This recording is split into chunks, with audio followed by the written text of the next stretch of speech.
الحمدللہ وکفا والصلاۃ والسلام علی من لا نبی بعد۔ آج صبح ہی میرے پاس ایک دوست نے ویڈیو بھیجی جس کے اندر مولانا احمد رضا خان کے دین اور مذہب کو ہر فرض سے اہم ترین فرض سمجھنے والا مفتی اقبال رضوی غیر معروف شخصیت ہیں۔ سستی شہرت حاصل کرنے کے لیے شہزادہ اہل سنت فخر دیوبند حضرت علامہ مفتی عبدالواحد قریشی صاحب دامت برکاتہم العالیہ اللہ تعالی حضرت کے علم میں عمل میں برکتیں عطا فرمائے اور شریروں کے شر سے فتنہ بازوں کی فتنوں سے اللہ ان کی حفاظت فرمائے۔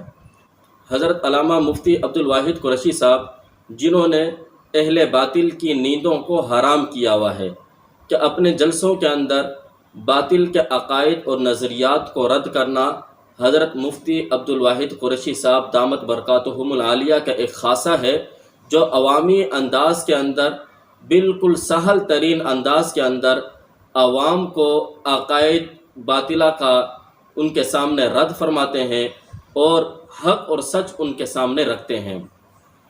اسی طرح ابھی حال ہی میں ایک جلسے کے اندر مفتی عبدالواحد قریشی صاحب دامت برکاتہم العالیہ سے جلسے کے آخر میں کسی نے سوال پوچھا، حضور پاک صلی اللہ علیہ وسلم کے لیے حاضر ناظر کا عقیدہ رکھنا جائز ہے یا نہیں؟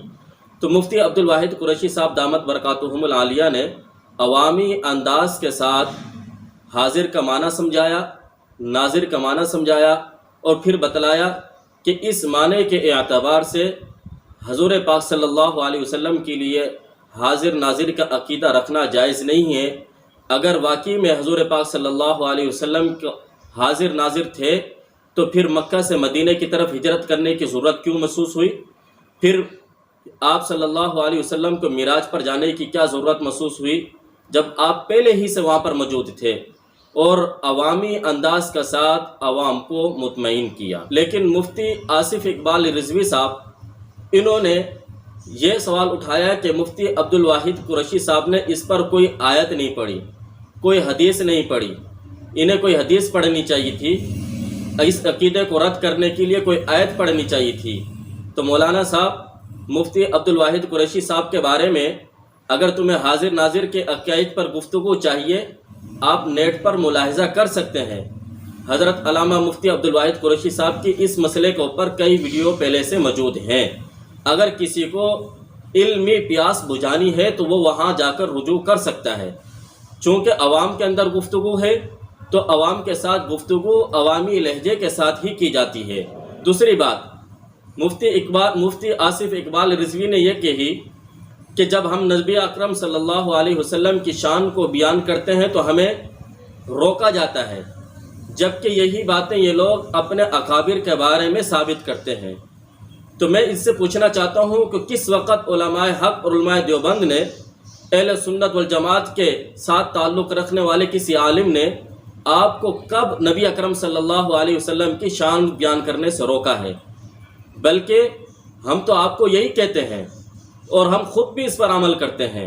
آپ صلی اللہ علیہ وسلم کی سیرت کو بتلایا جائے، آپ کی سیرت پر عمل کیا جائے، حضور پاک صلی اللہ علیہ وسلم کی سیرت کو اپنانے کی کوشش کی جائے، حضور کی سنتوں کو اپنایا جائے، بدعات جو معاشرے کے اندر پھیل چکے ہیں اس سے اپنا آپ کو بچایا جائے۔ ہمارا تو یہی کہنا ہے۔ ہم نے کب منع کیا آپ کو کہ آپ حضور پاک صلی اللہ علیہ وسلم کی شان بیان نہ کریں، بلکہ حضور پاک صلی اللہ علیہ وسلم کی شان اس انداز کے ساتھ بیان کی جائے جو اللہ رب العزت نے بیان کی ہے۔ جناب رسول اللہ صلی اللہ علیہ وسلم کی شان اس انداز کے ساتھ بیان کی جائے جو رسول اللہ صلی اللہ علیہ وسلم نے خود بیان کی ہے۔ حضور پاک صلی اللہ علیہ وسلم کی شان اس انداز کے ساتھ بیان کی جائے جو صحابہ اکرام رضوان اللہ علیہم اجمعین نے بیان کی ہے۔ ہم اس سے منع نہیں کرتے، بلکہ حاضر ناظر کا عقیدہ نہ قرآن سے ثابت ہے، نہ حدیث سے ثابت ہے، نہ صحابہ اکرام رضوان اللہ علیہم اجمعین کے اقوال سے ثابت ہے، نہ تابعین سے ثابت ہے، بلکہ ائمہ اربعہ ان کے کسی بھی قول سے اس عقیدے کا ثبوت ملتا ہی نہیں ہے۔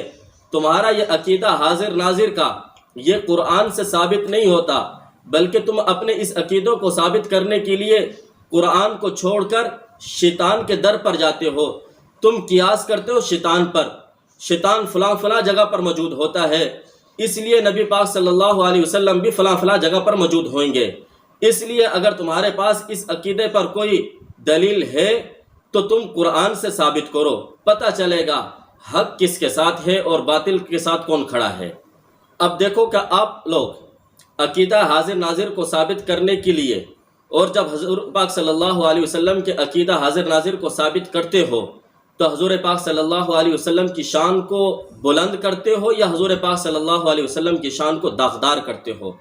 میں آپ کے سامنے کچھ حوالہ جات رکھتا ہوں جس سے پتہ چلے گا اس عقیدے کو ثابت کرنے کی وجہ سے تم رسول اللہ صلی اللہ علیہ وسلم کی شان کو بیان نہیں کر رہے، بلکہ حضور پاک صلی اللہ علیہ وسلم کی شان کو گھٹا رہے ہو، حضور پاک صلی اللہ علیہ وسلم کی شان کے اندر گستاخی کر رہے ہو، حضور پاک صلی اللہ علیہ وسلم کی شان کو داغدار کر رہے ہو۔ حضرت امی عائشہ صدیقہ رضی اللہ عنہا فرماتی ہیں کہ حضور پاک صلی اللہ علیہ وسلم نے کبھی میری شرمگاہ نہیں دیکھی، میں نے آپ صلی اللہ علیہ وسلم کی شرمگاہ کبھی نہیں دیکھی۔ یہ ہے حضور پاک صلی اللہ علیہ وسلم کی شان، اس طریقے سے بیان کی جاتی ہے، لیکن تم اپنے اس گندے عقیدے کو، حاضر ناظر کے عقیدے کو ثابت کرنے کے لیے، نبی پاک صلی اللہ علیہ وسلم کی شان کو داغدار بنانے کے لیے اس عقیدے کو گھڑتے ہو، اور پھر حضور پاک صلی اللہ علیہ وسلم کی شان نہیں بیان کی جاتی بلکہ تم حضور پاک صلی اللہ علیہ وسلم کی شان کو گھٹاتے ہو۔ یہ میرے پاس موجود ہے مقیاس حنفیت، بہت بڑے مولانا تمہارے عمر اچھروی صاحب، یہ صفحہ نمبر 291 پر حضور پاک صلی اللہ علیہ وسلم کے لیے عقیدہ حاضر ناظر کو ثابت کرنے کے لیے حضور کی شان کو کس طریقے سے گھٹاتا ہے۔ دیکھو کہتا ہے کہ حضور زوجین کے جفت کے وقت بھی حاضر ناظر ہوتے ہیں، یعنی جب میاں بیوی آپس میں تعلقات قائم کر رہے ہوتے ہیں، یہ وقت وہ ہوتا ہے کہ جناب رسول اللہ صلی اللہ علیہ وسلم نے ارشاد فرمایا کہ فرشتے بھی اس وقت الگ ہو جاتے ہیں۔ فرشتے جو انسان کے ساتھ کرامن کاتبین ہوتے ہیں اس وقت وہ دور چلے جاتے ہیں، لیکن یہ لوگ ایسے گستاخ ہیں، جناب رسول اللہ صلی اللہ علیہ وسلم کی گستاخی آپ کی شان کو داغدار بنانے کے لیے کہتے ہیں کہ جب میاں بیوی آپس میں تعلقات قائم کر رہے ہوتے ہیں اس وقت بھی حضور پاک صلی اللہ علیہ وسلم وہاں موجود ہوتے ہیں۔ حضرت عائشہ صدیقہ رضی اللہ عنہا فرماتی ہیں حضور نے کبھی میری شرمگاہ نہیں دیکھی۔ حضور کی شان تو یہ تھی، حضور اتنے حیادار تھے، لیکن یہ لوگ حاضر ناظر کے عقیدے کو ثابت کرنے کے لیے کیسے حضور پاک صلی اللہ علیہ وسلم کی شان حیا کو داغدار کرتے ہیں۔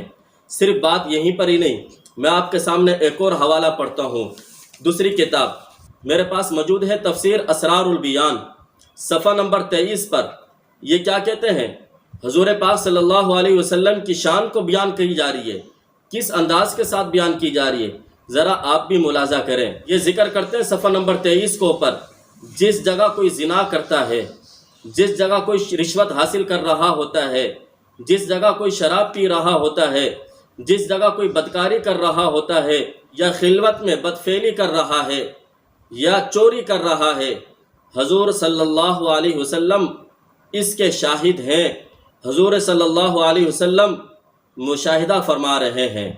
یہ لوگ کس طریقے سے نبی پاک صلی اللہ علیہ وسلم کی شان کو بیان کر رہے ہیں؟ کیا نبی پاک صلی اللہ علیہ وسلم کی شان یہی ہے؟ کیا عقیدہ حاضر ناظر کو اس لیے بیان کیا جاتا ہے جب میاں بیوی آپس میں تعلقات قائم کر رہے ہوں، حضور پاک صلی اللہ علیہ وسلم وہاں پر موجود ہو، یہ نبی پاک صلی اللہ علیہ وسلم کی شان بیان کی جا رہی ہے، نبی پاک صلی اللہ علیہ وسلم کی شان کو گھٹایا جا رہا ہے؟ تو یہ ایسا غلیظ ترین عقیدہ ہے، یہی حاضر ناظر کا عقیدہ جس کے متعلق خود ان کے اپنے بڑوں نے کیا کہا کہ ایسا عقیدہ رکھنا کفر ہے۔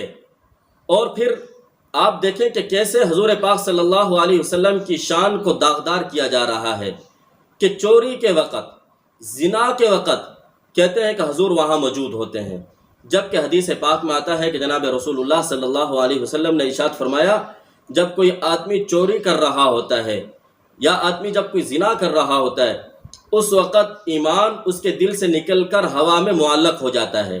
جب چوری کرنے والا چوری سے باز آ جائے، جب اس فعل سے اپنے آپ کو روک لے، جب زنا کرنے والا زنا کو چھوڑ دے، زنا سے فارغ ہو جائے، پھر بعد میں ایمان واپس لوٹتا ہے۔ ارے جس کی وجہ سے حضور پاک صلی اللہ علیہ وسلم کے صدقے سے، حضور کے وسیلے سے ہمیں ایمان ملا، وہ ایمان چوری کی حالت میں دور ہو جاتا ہے، وہ ایمان زنا کے وقت دور ہو جاتا ہے، وہ قریب نہیں رہتا۔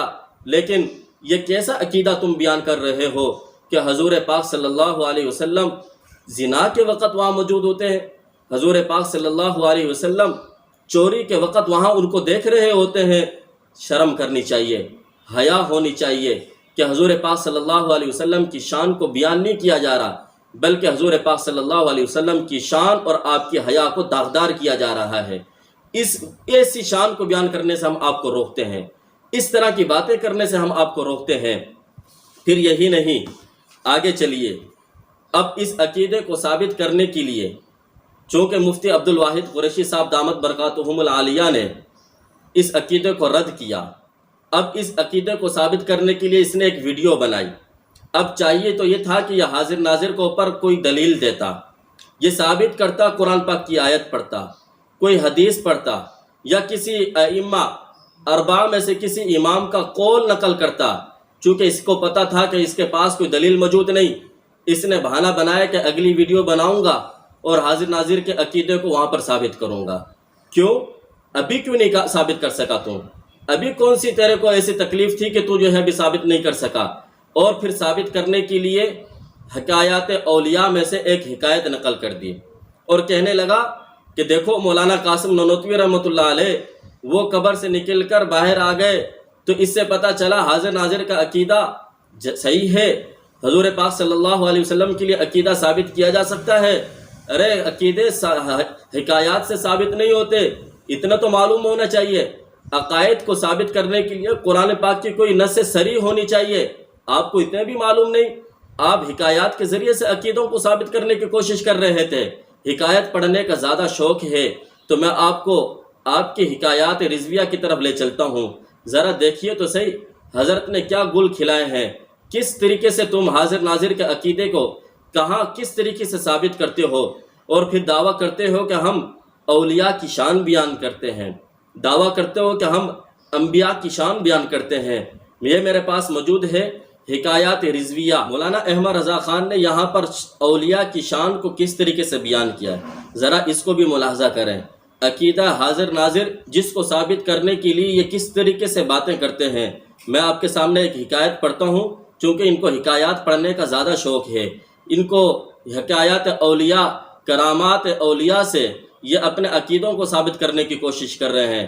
ارے حکایات رضویہ کو ذرا اٹھاؤ، دیکھو تو صحیح کہ تم اس عقیدے کو بیان کرتے ہوئے اولیاء کی شان کو کس طریقے سے داغدار کر رہے ہو، اولیاء کی شان کو کس طریقے سے بدنام کر رہے ہو۔ کیا تمہارے نزدیک اولیاء اسی کو کہتے ہیں؟ مولانا احمد رضا خان صاحب کہتے ہیں سید احمد کی 2 بیویاں تھیں، سیدی عبدالعزیز دباغ رضی اللہ عنہ نے فرمایا کہ رات تم نے ایک بیوی کے جاگتے ہوئے دوسری سے ہم بستری کی، یہ نہیں چاہیے۔ کہتے ہیں کہ ایک سید احمد صاحب تھے، ان کی 2 بیویاں تھیں، تو 2 بیویوں میں سے ایک سے رات کو انہوں نے ہم بستری کی، اور جب صبح کو اپنے پیر کے پاس آئے تو پیر صاحب نے کہا کہ تم نے اپنی بیوی کے سامنے دوسری بیوی کے ساتھ ہم بستری کی، اس طرح نہیں کرنا چاہیے تھے۔ تو وہ مرید کہنے لگے کہ حضرت آپ کو کیسے معلوم ہوا؟ وہ تو سوئی ہوئی تھی۔ تو فرمایا کہ نہیں، وہ سوئی ہوئی نہیں تھی، بلکہ اس نے بہانہ بنایا ہوا تھا، اس نے سونے کی ایکٹنگ کی ہوئی تھی، تمہیں ایسا نہیں کرنا چاہیے تھا۔ اب جو ہے مرید بڑا پریشان ہوا، حضرت آپ کو کیسے پتہ چلے یہ بات؟ کہا کہ اس جگہ پر کیا کمرے کے اندر ایک پلنگ خالی تھا؟ کہا جی خالی تھا۔ کہا اسی کے اوپر تو میں لیٹا ہوا تھا۔ اب دیکھو کہ یہ اولیاء کی شان آئی جا رہی ہے، اولیاء کی شان کو داغدار کیا جا رہا ہے۔ کیا ولیوں کا کام صرف یہی ہے کہ جب دوسروں کی بیوی، کوئی شخص شوہر اپنی بیوی کے ساتھ ہم بستری کرے تو ولی وہاں پر جا کر دیکھ رہا ہوتا ہے؟ یہ ولیوں کی شان ہے؟ یہ اولیاء کی شان کو انہوں نے اس طریقے سے داغدار کیا ہے۔ اور پھر اس عقیدہ حاضر ناظر کو رد کرنے کے لیے خود انہوں نے کیا کیا؟ میرے پاس یہ کتاب موجود ہے، فتاوی رضویہ، جلد 6 ہے، صفحہ نمبر 157۔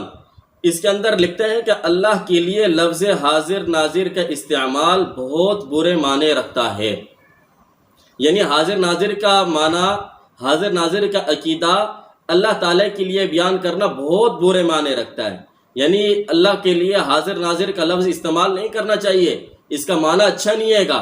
اب میں آپ سے سوال کرتا ہوں، ایک چیز اللہ رب العزت کے لیے صحیح نہیں ہے تو وہ رسول اللہ صلی اللہ علیہ وسلم کے لیے صحیح ہو سکتی ہے؟ ذرا اپنے دل پر ہاتھ رکھ کر بتائیں۔ آپ تھوڑا سا سوچیں، جو چیز اللہ کے لیے صحیح نہیں ہے وہ جناب رسول اللہ صلی اللہ علیہ وسلم کے لیے کس طرح صحیح ہو سکتی ہے؟ پھر یہی فتاوی رضویہ جلد 6 ہے، صفحہ نمبر 384 کو پر لکھتے ہیں اللہ کے لیے اس لفظ کے استعمال سے پرہیز کرنا چاہیے، یعنی اللہ تعالیٰ کے لیے یہ لفظ استعمال نہیں کرنا چاہیے۔ پھر اس نے ایک بات اور کہی کہ جب ہم جناب رسول اللہ صلی اللہ علیہ وسلم کے لیے یہ بات کہتے ہیں کہ آقا اپنے غلاموں کی قبروں میں تشریف لاتے ہیں تو ہمیں اس سے منع کر دیا جاتا ہے، ہمیں اس سے روک دیا جاتا ہے، ہمیں یہ بیان نہیں کرنے دیا جاتا۔ ذرا اپنی کتابوں کو کھنگالیں تو صحیح، اپنے بڑوں کو پڑھیں تو صحیح، آپ کے بڑوں نے لکھا ہی کیا ہے؟ میرے پاس یہ کتاب موجود ہے، زلزلہ، ارشد قادری صاحب نے یہ کتاب لکھی ہے۔ اور بڑے مزے کی بات یہ ہے، ابھی یہ دعویٰ کر رہے ہیں کہ ہم یہ کہتے ہیں کہ حضور پاک صلی اللہ علیہ وسلم قبر میں تشریف لاتے ہیں، حضور پاک صلی اللہ علیہ وسلم قبر میں تشریف لاتے ہیں۔ یہ زلزلہ کتاب موجود ہے، صفحہ نمبر 92 کو پر مولانا ارشد قادری صاحب کیا لکھتے ہیں؟ ہم اس بات کے مدعی نہیں کہ حضرت صلی اللہ علیہ وسلم تشریف لاتے ہیں، ہم اس بات کے مدعی ہے ہی نہیں، ہم تو یہ دعویٰ کرتے ہی نہیں ہیں کہ حضور پاک صلی اللہ علیہ وسلم عاشقوں کے، غلاموں کے، اپنے غلاموں کی قبروں میں تشریف لاتے ہیں، یہ تو ہمارا دعویٰ ہے ہی نہیں۔ اور پھر اپنے بڑے حضرت کی ذرا اعلیٰ حضرت جن کے دین اور مذہب کو تم ہر فرض سے اہم ترین فرض سمجھتے ہو، اس کے بارے میں ذرا پڑھیے ملفوظات کے اندر کیا لکھتے ہیں۔ یہ میرے پاس موجود ہے، ملفوظات حصہ 4 صفحہ نمبر 88 کو اوپر مولانا احمد رضا خان صاحب سے سوال کیا جاتا ہے، کیا حضور صلی اللہ علیہ وسلم مسلمان کی قبر میں تشریف لاتے؟ ذرا کان کو کھول کر سنیے، کیا حضور پاک صلی اللہ علیہ وسلم مسلمان کی قبر میں تشریف لاتے ہیں؟ تو مولانا احمد رضا خان صاحب کیا جواب دیتے ہیں؟ ذرا اپنے دل پر ہاتھ رکھیے اور انصاف کے ساتھ بتائیے، امت کو گمراہ مت کیجیے۔ کیا ہم جب کہتے ہیں کہ جناب رسول اللہ صلی اللہ علیہ وسلم غلاموں کی قبروں میں تشریف لاتے ہیں تو ہمیں منع کر دیا جاتا ہے، دیوبندی ہمیں منع کر دیتے ہیں؟ ذرا اپنے ابا کی بات کو تو سن لو، وہ کیا کہتا ہے؟ مولانا احمد رضا خان صاحب ملفوظات حصہ 4 صفحہ نمبر 88 کو پر لکھتے ہیں، جواب نامعلوم، سرکار صلی اللہ علیہ وسلم خود تشریف لاتے ہیں یا روضہ مقدسہ سے پردہ اٹھایا جاتا ہے؟ شریعت نے کچھ تفصیل نہیں بتائی۔ ارے مولانا احمد رضا خان صاحب تو خود اقرار کر رہے ہیں کہ شریعت نے اس کی تفصیل بتائی نہیں ہے کہ آپ صلی اللہ علیہ وسلم خود تشریف لاتے ہیں یا روضہ مبارک سے پردہ اٹھا لیا جاتا ہے، یعنی ابھی تک ان کو یہ معلوم ہی نہیں ہے پردہ اٹھایا جاتا ہے یا پردہ اٹھایا جانا ہے، اور یہ لگے ہیں حاضر ناظر کے عقیدے کو ثابت کرنے کے لیے۔ تو میں آپ کو یہی مشورہ دوں گا، آپ اس کے پیچھے مت پڑیے، آپ اس مسئلے کے اندر دست و گریبان ہیں۔ آخر میں ایک حوالہ آپ کے سامنے پیش کر دیتا ہوں، آپ سے امید ہے کہ آپ اس کا ضرور جواب دیں گے، اور حاضر ناظر کے اوپر آپ کو اگر گفتگو کرنے کا شوق ہے آپ جرت کیجئے، میں آپ سے گفتگو کرنے کے لیے تیار ہوں اس مسئلے کے اوپر۔ پھر میں آپ کو کس طریقے سے دن کے اندر تارے دکھاتا ہوں، آپ دیکھیے گا، ذرا جرت کیجئے۔ آخری حوالہ آپ کے سامنے پیش کرتا ہوں، حوالہ جات میرے پاس سینکڑوں موجود ہیں، بہت سارے ایسے ہیں کہ آپ کو ابھی تک یہی معلوم نہیں ہے کہ ہم حاضر ناظر کا عقیدہ رکھیں یا نہ رکھیں۔ آپ کی کتابیں بھری پڑی ہیں، اگر آپ یہ کہتے ہو کہ حاضر ناظر حضور پاک صلی اللہ علیہ وسلم ہے، 40 سے زائد فتوے دکھاؤں گا کہ جو یہ عقیدہ رکھے وہ کافر ہے، اور اگر تم کہتے ہو کہ حضور پاک صلی اللہ علیہ وسلم حاضر ناظر نہیں ہے، یہ عقیدہ نہیں رکھنا چاہیے، تمہارے ہی علماء کے پھر 40 سے زائد فتوے دکھاؤں گا جس کے اندر تمہیں ہی کافر کہا گیا ہے۔ تمہیں ابھی تک یہی معلوم نہیں ہے کہ حاضر ناظر کہا جائے یا نہیں کہا جائے، حاضر ناظر کا عقیدہ رکھا جائے یا نہیں رکھا جائے۔ میں آپ کے سامنے ایک آخری حوالہ پڑھتا ہوں، یہ میرے پاس کتاب موجود ہے، انوار شریعت، اس کا صفحہ نمبر 239۔ سوال ذرا غور سے توجہ کے ساتھ سنیے گا۔ اگر کسی کا یہ عقیدہ ہو کہ مشائخ کی ارواح حاضر ناظر اور ہر چیز جانتی ہیں، اس بارے میں کیا فتویٰ ہے؟ مفتی صاحب سے فتویٰ پوچھا جا رہا ہے، حاضر ناظر کا عقیدہ رکھنا جائز ہے یا نہیں؟ تو حضرت جواب دیتے ہیں، ایسا شخص کافر ہے، ایسا عقیدہ رکھنے والا کافر ہے۔ یہ تو لگے تھے کہ حاضر ناظر کا عقیدہ ثابت کرنے کے لیے میں نے انہی کی کتابوں سے انہی کو کافر قرار دیا، کہ یہ جو عقیدہ حاضر ناظر کا رکھتا ہے وہ شخص کافر ہے، اس کا تعلق دین کے ساتھ نہیں ہے۔ اللہ تعالی ہمیں حق سمجھنے کی، اہل حق کے ساتھ تعاون کرنے کی، باطل عقائد اور نظریات سے بچنے کی، اور رسومات جو معاشرے کے اندر پھیل چکے ہیں ان سے بچنے کی توفیق عطا فرمائے۔ وآخر دعوانا ان